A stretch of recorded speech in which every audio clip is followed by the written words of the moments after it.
this question, we are told a straight line L, so capital L, passes through the point with coordinates 4, 7 and is perpendicular to the line with the equation y is equal to 2x plus 3. Find an equation of the straight line, capital L or L. So first off, okay, now what are perpendicular lines? They're lines that meet at right angles, so meet at 90 degrees.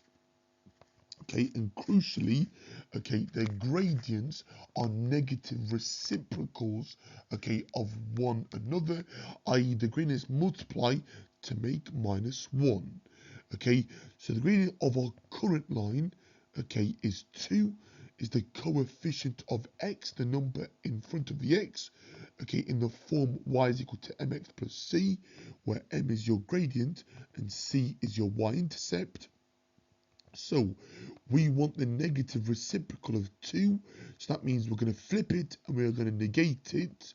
So the perpendicular gradient, so I'm going to call it Pm, will be equal to minus 1 over 2 or minus a half or negative a half. Okay, so that's the gradient of our new line. So it's going to be in the form y is equal to minus a half x plus c, or negative a half x plus c, or negative x over 2 or x halves.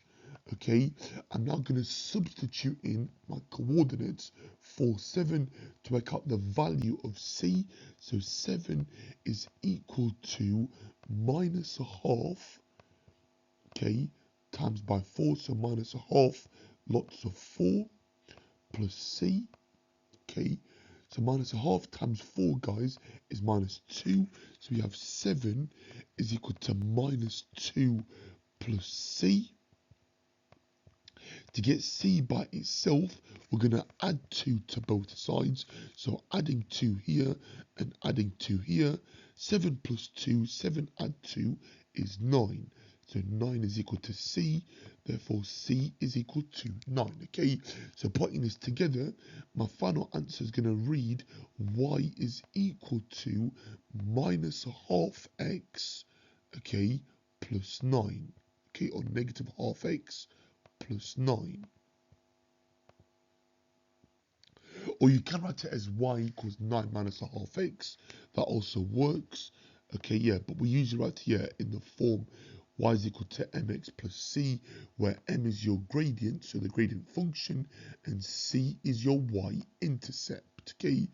So the key takeaway from this video is that perpendicular lines are lines that meet at right angles, so 90 degrees, and yeah, and crucially, their gradients must multiply to make minus 1, i.e. they are negative reciprocals of one another, okay?